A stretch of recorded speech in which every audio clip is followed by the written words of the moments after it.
नमस्कार। देश और दुनिया की तमाम फटाफट खबरों में आपका स्वागत है। खबरों के लिए आपसे निवेदन की यदि आपने हमारे चैनल को सब्सक्राइब नहीं किया तो कृपया करके आपके अपने चैनल को सब्सक्राइब करना ना भूलें।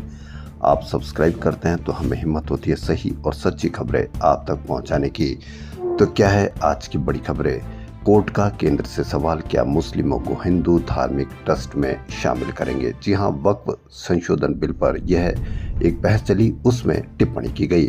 सुप्रीम कोर्ट ने बुधवार को वक्फ संशोधन अधिनियम 2025 की संवैधानिक वैधता को चुनौती देने वाली 70 से अधिक याचिकाओं पर सुनवाई की। Chief justice Sanjeev Khanna, justice Sanjay Kumar और जस्टिस केवी विश्वनाथन की बेंच ने नए कानून पर फिलहाल रोक लगाने से इनकार किया। हालांकि वक्फ बाय यूजर के मुद्दे पर केंद्र से जवाब मांगा है। सुनवाई आज भी होगी। चीफ जस्टिस और सॉलिसिटर जनरल तुषार मेहता के बीच तीखी बहस भी हुई। चीफ जस्टिस ने केंद्रीय वक्फ प्रशासन में गैर मुस्लिमों को शामिल करने के तर्क पर सवाल उठाया। कोर्ट ने पूछा कि क्या सरकार हिंदू धार्मिक बोर्ड में किसी मुस्लिम को शामिल करेगी। मेहता ने कहा कि वक्फ परिषद में पदेन सदस्यों के अलावा 2 से अधिक गैर मुस्लिम सदस्य नहीं होंगे। इस पर बेंच ने कहा कि नए अधिनियम में वक्फ परिषद के 22 सदस्यों में से 8 मुस्लिम होंगे।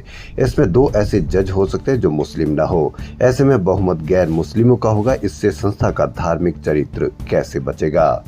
वहीं बेंच ने पूछा कि अंग्रेजों से पहले वक्फ रजिस्ट्रेशन नहीं होता था। कई मस्जिदें 13वीं और 14वीं सदी की है। आप ऐसे वक्फ बाय यूजर को कैसे रजिस्टर करेंगे? ये दस्तावेज कहां से दिखाएंगे? यह असंभव है। वहीं ईडी ने हरियाणा के शिकोहपुर के 3.5 एकड़ जमीन के सौदे को लेकर प्रियंका गांधी वाड्रा के पति व कारोबारी रॉबर्ट वाड्रा से बुधवार को दूसरे दिन 5 घंटे पूछताछ की। एजेंसी ने उन्हें गुरुवार को भी बुलाया है। सूत्रों के अनुसार ये जांच 2019 की पूछताछ से अलग है। अभी वाड्रा की कंपनी स्काईलाइट हॉस्पिटैलिटी द्वारा डीएलएफ को जमीन बेचने और इससे हुए वित्तीय लाभ से जुड़े सवाल उनसे पूछे गए, जबकि 2019 की पूछताछ लंदन प्रॉपर्टी से जुड़ी थी। ईडी स्काईलाइट के खातों, लेन देन प्रक्रिया, दाखिल खारिज और भू उपयोग परिवर्तन से जुड़े दस्तावेज का फॉरेंसिक विश्लेषण करा सकती है। कांग्रेस ने पार्टी संसदीय दल की नेता सोनिया गांधी और राहुल गांधी पर चार्जशीट के खिलाफ बुधवार को ईडी कार्यालय के सामने प्रदर्शन किया। कांग्रेस सांसद अभिषेक सिंघवी ने कहा कि ये केस प्रतिशोध और प्रताड़ित करने की राजनीति है। सवाल है कि मनी ट्रेल कहां है, अपराध क्या हुआ, फायदा किसे हुआ, लेकिन उसका उत्तर नहीं मिलेगा। सरकार सिर्फ देश को बरगलाना और बहकाना चाहती है। सुप्रीम कोर्ट के जज जस्टिस भूषण रामकृष्ण गवई अगले प्रधान न्यायाधीश होंगे। सीजेआई संजीव खन्ना ने बुधवार को उनके नाम की सिफारिश केंद्रीय विधि मंत्रालय को भेजी। जस्टिस गवई सीजेआई के बाद वरिष्ठतम जज है। सरकार के अनुमोदन के बाद वह 14 मई को 52वें सीजेआई का कार्यभार संभालेंगे। मौजूदा सीजेआई खन्ना 13 मई को सेवानिवृत्त हो रहे हैं। फ्री बीच पर सवाल, बुलडोजर पर ब्रेक लगाने वाले जस्टिस गवई होंगे सीजेआई। भारतीय क्रिकेट कंट्रोल बोर्ड ने आईपीएल से जुड़े लोगों को हैदराबाद के एक कारोबारी से सावधान रहने की चेतावनी दी है। बोर्ड ने कहा कि ये भ्रष्ट कारोबारी खिलाड़ियों, कोच, सपोर्ट स्टाफ और कमेंटेटरों को मैच फिक्सिंग में फंसाने की कोशिश कर रहा है। बीसीसीआई के भ्रष्टाचार निरोधक इकाई के मुताबिक इस कारोबारी के सट्टेबाज और बुक्की से संबंध है। यह कारोबारी खुद को प्रशंसक बताकर आईपीएल से जुड़े लोगों से दोस्ती करने की कोशिश कर रहा है। वह टीमों के होटलों और मैचों में दिखाई दिया है। वह कारोबारी खिलाड़ियों और स्टाफ को निजी पार्टियों में बुलाता है और महंगे उपहार देता है। इतना सब कुछ सबूत होने के बावजूद एक चेतावनी क्यों? सतर्क रहे टीम में क्यों? उसको गिरफ्तार या इस तरह का क्यों नहीं कार्रवाई की जाती, ताकि जो आईपीएल को किसी को बदनाम करने का प्रयास किया जाता है वह बदनामी से बच सके। महाराष्ट्र में किसान सम्मान निधि योजना का लाभ ले रही 8 लाख महिलाओं को अब लाडकी बहन योजना के तहत बड़ा झटका लगा है। 1500 के बजाय अब 500 रुपए प्रति माह दिए जाएंगे। राज्य के खजाने पर बढ़ते बोझ को कम करने के लिए महाराष्ट्र सरकार ने ये फैसला किया है। इसके तहत अब महिलाओं में आक्रोश है। अब देखना यह है कि आक्रोश किस तरह से वह सामने आता है। इसके तहत अब 2 सरकारी योजनाओं का लाभ ले रही लाडली बहनों की राशि में 1-1 हजार रुपए की कटौती की जाएगी। इससे सरकार को हर महीने 80 करोड़ रुपए की बचत होगी। जी हां, महाराष्ट्र में 8 लाख लाडली बहनों को अब 1500 नहीं, सिर्फ 500 रुपए ही मिलेंगे। विधानसभा चुनाव में महायुति सरकार की स्पष्ट बहुमत के साथ दोबारा सत्ता में आने का श्रेय लाडकी बहन योजना को भी गया था। अब देखना ये कि महिलाओं में इसका किस तरह से संदेश जाता है। वहीं राष्ट्रपति डोनाल्ड ट्रंप के एक ऑर्डर के अनुसार यदि आपका बच्चा अमेरिका पढ़ने जा रहा है या अमेरिका किसी यूनिवर्सिटी में पढ़ने का ख्वाब देख रहा है तो उसका ख्वाब अब टूट सकता है, क्योंकि 30 यूनिवर्सिटी का 10,000 भारतीय छात्रों को एडमिशन देने से इनकार कर दिया है।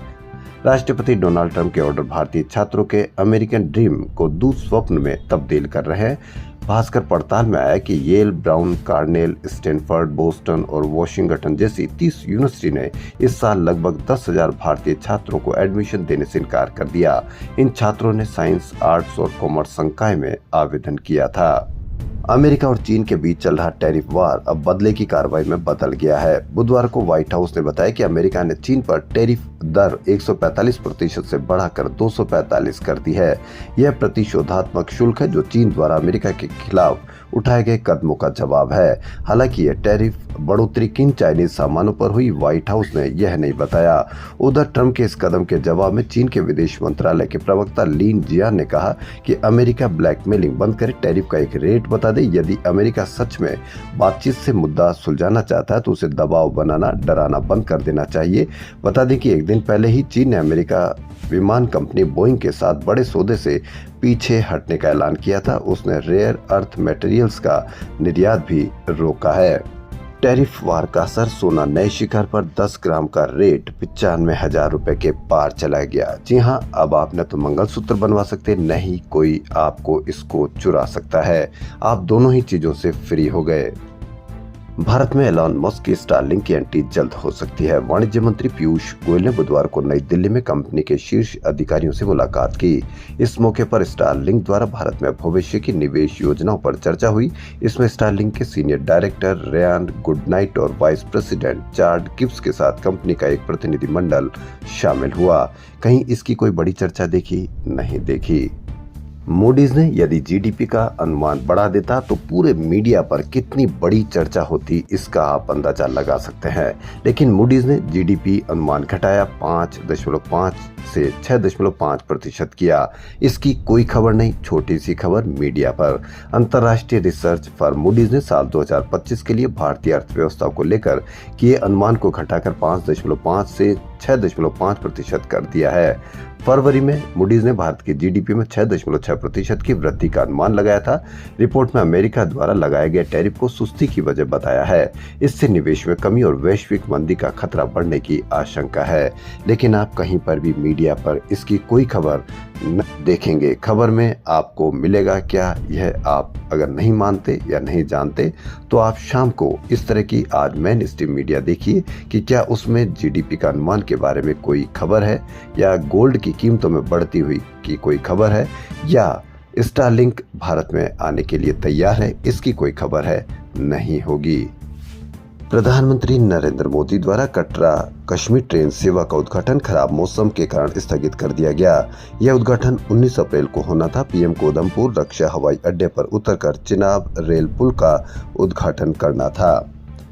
खबरों में फिलहाल इतना ही। यदि आपको देश और दुनिया की तमाम फटाफट खबरें और आपसे जुड़ी खबरें आपको लगता है कि आपसे जुड़ी हुई खबरें हैं और पसंद आ रही, तो आपके अपने चैनल को सब्सक्राइब करना ना भूलें। आप सब्सक्राइब करते हैं तो पुनः आपसे निवेदन कि हमको हिम्मत होती है सही और सच्ची खबरें आप तक पहुंचाने की। धन्यवाद।